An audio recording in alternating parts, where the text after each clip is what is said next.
पिंडी में हुकूमत पीटीआई की है। बेशक काफ लीग के साथ मिल के है, लेकिन है तो पीटीआई की हुकूमत, लेकिन एक एसएचओ ने परेशान किया हुआ है।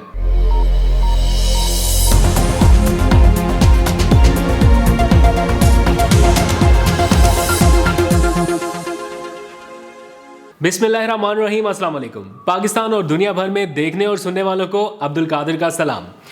बहुत ही दिलचस्प सूरत हाल है। इमरान खान की हकीकी आज़ादी मार्च का आखिरी मरहला शुरू हो चुका है, बल्कि मुल्क भर से काफ़िले इस्लामाबाद रावलपिंडी की तरफ रवाना हो चुके हैं और चंद ही घंटों बाद इमरान खान भी रावलपिंडी में एक बड़ा पावर शो करना चाहते हैं।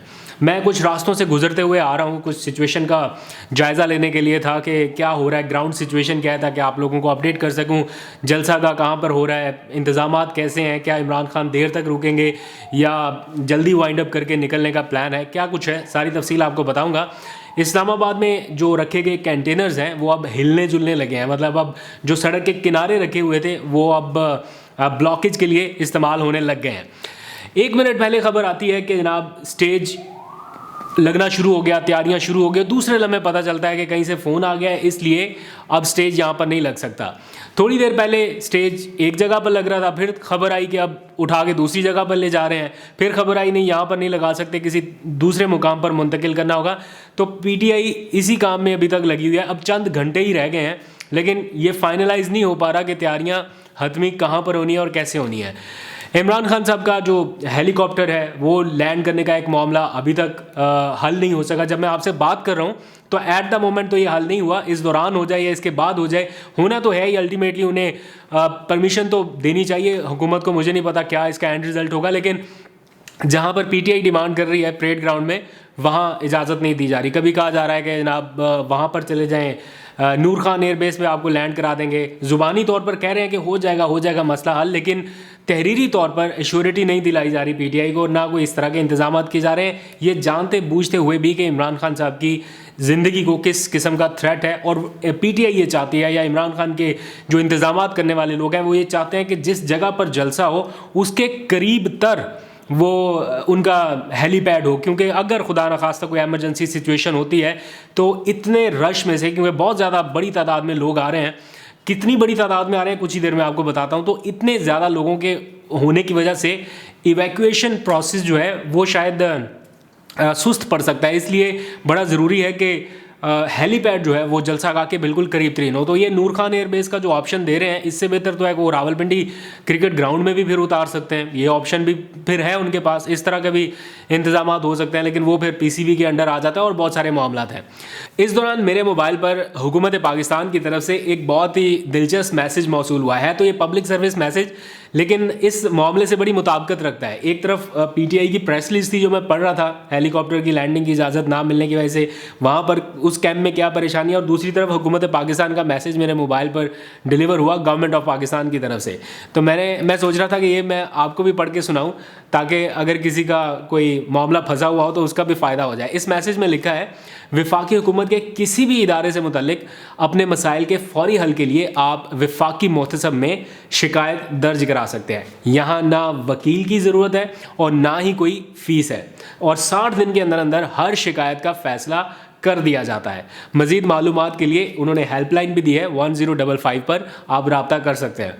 तो मैं सोच रहा था किसी पीटीआई वाले दोस्त को भी फॉरवर्ड करूं, लेकिन अब पीटीआई वाले क्या कर सकते हैं, 2 महीने में फ़ैसला करना है। अब तो इनके पास 2 दिन का भी वक्त नहीं है। वैसे भी खुद मसाइल में घिरी हुकूमत किसी का क्या मसला हल करेगी। ये हुकूमत अवाम के मैंडेट से नहीं है, इत्तेहादियों के मैंडेट से आई है। इल्ज़ाम जो मर्ज़ी सियासी जमातें एक दूसरे पर लगाती रहें कि किसकी मदद से आए, कैसे आए, लेकिन एटलीस्ट ये बात क्लियर है कि ये अवामी मैंडेट के थ्रू नहीं आए, इत्तेहादियों के मैंडेट के ज़रिए आए हैं, और सारा दिन इनको फ़िक्र भी इत्तेहादियों की है।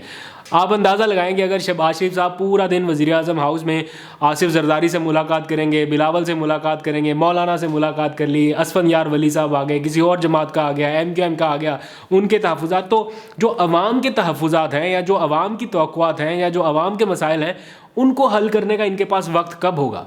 मतलब कभी आपने सुना टीवी पर कोई ऐसी खबरें सुनी कि कोई बहुत बड़ी अचीवमेंट इस हुकूमत की कि कोई मेगा प्रोजेक्ट शुरू करने के लिए कोई मुशावरती अमल शुरू हो गया, कोई ऐसा आउट ऑफ द वे जाके इन्होंने कोई प्रोग्रेस दिखाई हो या गवर्नेंस का कोई बहुत बड़ा मसला हल कर दिखाया हो। ये आपस के अपने ही मसाइल हल नहीं कर पा रहे, तो अवाम के मसले तो इन्होंने क्या हल करने। और अभी भी इनको अवाम से कोई तवक्को नहीं है, ये क्लियर मैं आपको बता रहा हूँ कि अगला इलेक्शन जब भी होगा अवामी तवक्कुआत नहीं है इनको कि अवाम हमें जिताएगी। इनको तवक्को ये है कि आपस में मिलजुल कर इलेक्शन लड़ेंगे ताकि कुछ सीटें उसकी कुछ उसकी कुछ हमारी मिल मिला के इसी तरह का एक कोलिशन गवर्नमेंट फिर से बन जाएगी। क्योंकि जो असल मुद्दा है वो ये है कि सारे मिलके किस तरह से इमरान खान को हराएं और फिर वापस इक़्तिदार में। अवाम से तवक्को अभी भी नहीं है, सिर्फ इमरान खान को हराना है। Anyways coming back to the point, अब से थोड़ी देर पहले मैं असद उमर साहब से मिला। मैंने सोचा कि थोड़ी हाउ नाउ लूँ कि मामला कहाँ तक पहुँचे, इंतज़ाम तैयारियाँ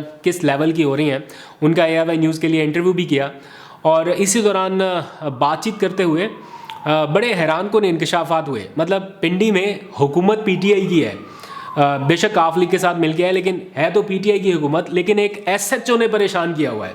अंदाज़ा लगाएं, एक SHO ने। असद उमर साहब ने मुझे बताया कि 2 बार जो जलसे के इंतजामात है उसमें रुकावट डाली गई। पहले एक बार कहा गया यहाँ से उठा ले अपना सामान, फिर जहाँ पर लगाया वहाँ से कहा गया कि यहाँ पर भी इजाज़त नहीं है। तो 2 बार रुकावट डाली गई, लेकिन फिर भी हम पूरी तरह से मुकाबला करने के लिए तैयार हैं और हर सूरत में जलसा करेंगे।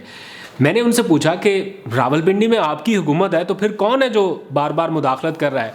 तो असद उमर साहब ने कहा, सवाल तुमने बड़ा ज़बरदस्त पूछा है, लेकिन थोड़ी देर बाद एक SHO आकर बताता है कि काम रोक दें, ऊपर से फ़ोन आया है। ये सूरत हाल है। फिर हेलीकॉप्टर के मामले पर भी उन्हें बड़ा गुस्सा है। कहते हैं कि वफाकी हुकूमत ने तमाशा बना के रखा हुआ है इस मामले को, 4थी बार ख़त लिख चुके हैं लेकिन इजाज़त नहीं दी। अब जो मर्ज़ी कर लें, हर सूरत इमरान खान इधर रावलपिंडी में पहुंचेंगे। खैर, आप लोग ये जानना चाहते होंगे कि PTI के कल के मेगा इवेंट की तैयारियां कैसी हैं और क्या कुछ हो रहा है। तो मेगा इवेंट के मेगा इंतजामात एक तरह से हो रहे हैं। इलेक्ट्रॉनिक मीडिया इन दिनों आपको पता है कि PTI को बहुत ज़्यादा लिफ्ट नहीं करा रहा। 2-3 चैनल्स हैं जो उनकी कवरेज कर रहे हैं, बाकी rest of the media segment जो है वो कुछ और ही बताता रहता है। तो PTI ने ये फैसला किया, बल्कि उन्होंने अच्छा खासा पैसा लगाया है सोशल मीडिया के ऊपर। और ये ऐसा नहीं है कि कोई सोशल मीडिया के कुछ लोगों को ख़रीदा गया है, यूट्यूब के ऊपर उन्होंने अपनी एडवर्टाइजमेंट चलाना शुरू कर दिया है। और ऐसा मैंने दूसरी मरतबा देखा है। पहले आम इंतखाबात के वक्त उन्होंने जब अपनी एडवर्टाइजमेंट कैंपेन लॉन्च की थी तब भी मैसिव कैंपेन थी, एक तरह से बड़ा पैसा लगाया था उन्होंने। और अभी भी जब आप YouTube की कोई वीडियो खोलेंगे, हर वीडियो के ऊपर नहीं, किसी किसी वीडियो के ऊपर आपको वो इश्तिहार चलता हुआ नज़र आएगा जो कल के जलसे के लिए या धरने की दावत के ऊपर मुश्तमिल है। और बताया जा रहा है कि लोग यहाँ पर पहुँचे। अब मुल्क भर से काफ़िले चल तो पड़े हैं और इस्लामाबाद के 3 एंट्री पॉइंट से रावलपिंडी में दाखिल हो रहे हैं। एक एंट्री पॉइंट मोटरवे से है, दूसरा GT रोड से है और तीसरा मरी से आने वाला जो रास्ता है जहाँ से गिलगित के सारे काफ़िले वगैरह आएंगे। मोटरवे से खैबर पख्तूनख्वा के काफ़िले और GT रोड से पंजाब वाले सारे काफ़िले आएंगे। रावलपिंडी के इकबाल पार्क में खैमा बस्ती भी कायम की गई है। अब सवाल यह है कि जलसा है या धरना है, इसका फ़ैसला कल इमरान खान साहब करेंगे। असद उमर ने बताया थोड़ी देर पहले कि अगर इमरान खान ने कह दिया कि यहाँ से इस्लामाबाद जाना है तो फिर हमें किसी पासपोर्ट की ज़रूरत नहीं है, चल पड़ेंगे फिर सीधा। तो मैंने कुछ और लोगों से भी मालूमात इकट्ठी की हैं, तो मेरी अपनी असेसमेंट ये है, ये कंफर्म्ड मालूमात नहीं है लेकिन थोड़ा ग्राउंड रियलिटी को देखते हुए असेस ये कर पा रहा हूँ, गलत भी हो सकता हूँ, लेकिन लगता ये है कि PTI सुबह 11 से लेकर 5 बजे तक ये शो करना चाहती है। क्योंकि जो लेटर्स हैं उनके ऑफिशियल कम्युनिकेशन के जो इस डिप्टी कमिश्नर को भेजे जा रहे हैं उसमें भी इमरान खान साहब के हेलीकॉप्टर का अराइवल 11 बजे सुबह और डिपार्चर 5 बजे सुबह लिखा गया है। तो 11 से 5 तक का वो चाहते हैं। और शेख रशीद साहब भी बता चुके हैं कि दिन की रोशनी में इमरान खान ख़त्म करके जाना चाहते हैं क्योंकि बहुत संगीन किस्म का सिक्योरिटी थ्रेट है। लेकिन इस दौरान होगा क्या, मुझे ऐसा लगता है कि इमरान खान एक नई डेडलाइन देके फिर यहाँ से चले जाएंगे। और अब भी अगर इंतखाबात के लिए हुकूमत टेबल पर ना आई या मुज़ाकरात ना हुए या कोई बातचीत आगे ना बढ़ी तो फिर जो आखिरी डेडलाइन है उनकी वो इस्लामाबाद को बंद करने का रास्ता हो सकता है। इसकी आप लोग ये क्वेश्चन कर सकते हैं कि अभी क्यों नहीं। तो अभी एक कमांड चेंज हुई है, एक सिनेरियो बिल्कुल टोटल डिफरेंट हो गया। जो मुतालबा, जो दबाव एक तरह से कुछ दिनों पहले तक था वो अब इस सूरत में नई कमांड के ऊपर नहीं हो सकता, इसलिए थोड़ा टाइम तो देना पड़ेगा। और साथ में ये कि कुछ राब्ते इस वक्त भी हो रहे हैं और उन राब्तों की बुनियाद पर भी शायद कोई फरवरी के बाद का कोई रास्ता निकाला जा रहा है मार्च अप्रैल में इलेक्शन का, लेकिन अभी वो कंफर्म नहीं है, कुछ गैर रस्मी बातचीत हुई है। कल ख्वाजा आसिफ साहब ने भी इसकी तस्दीक की, लेकिन साथ ही उन्होंने ये भी कहा कि पीटीआई हमसे फेस सेविंग मांग रही है कि किसी तरह इंतखाबात की चले तारीख दें ताकि हमारी फेस सेविंग हो। असद उमर साहब से जब मैंने पूछा, उन्होंने सख्ती से तरदीद की, उन्होंने कहा कि फेस सेविंग वो मांगता है जो कमज़ोर हो। हम इस लेवल पर नहीं है, ना हम इतने कमज़ोर हैं कि हम फेस सेविंग मांगें। हमने तो नून लीग की हुकूमत तहस नहस करके रखी हुई है और उनकी सियासत का भी कबाड़ा कर दिया। ये उनके ऑन रिकॉर्ड स्टेटमेंट है जो ARY के ऊपर भी मैंने एयर करवाया है। तो उन्होंने कहा कि हम किसी तरह से कोई फेस सेविंग नहीं चाहते, बल्कि फेस सेविंग अब इनको लेनी पड़ेगी। मुझे नहीं पता आगे क्या हालात होते हैं, लेकिन टाइम तो लेना पड़ेगा। अब इस सारे मामले के दौरान मजलिस वहदतुल मुस्लिमीन ने आज शिरकत का ऐलान किया है मार्च में, फिर वकला की बड़ी तादाद इस काफ़िले में शामिल हो रही है। मुतालबा एक ही है सबका, जितने भी मकतबा फ़िक्र के लोग शामिल हो रहे हैं कि इलेक्शन करवाएं, बस इलेक्शन। अब इमरान खान भी इलेक्शन चाहते हैं। अगर अब भी, मैं कुछ सोर्सेज से बात कर रहा था तो वो बताते हैं कि इमरान खान साहब को लगता है कि इन्होंने जितनी हुकूमत करनी थी, जो अपने मामलात करने थे, NRO2 सेटल करना था, नया आर्मी चीफ लगाना था, सब हो गया।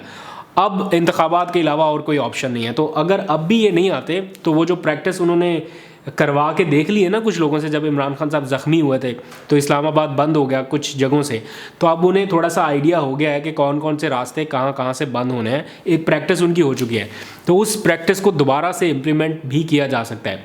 एनीवेज, ये कुछ ऑप्शंस हैं। हतमी फैसला चेयरमैन PTI इमरान खान को करना है और चंद ही घंटे बाकी है। जब वो अनाउंस कर देंगे तो कल इस टाइम तक पता चल जाएगा। तो कल आपको अपडेट करूँगा। आज तक के लिए इतना, अपना बहुत सा ख्याल रखिए। खुदा हाफिज़।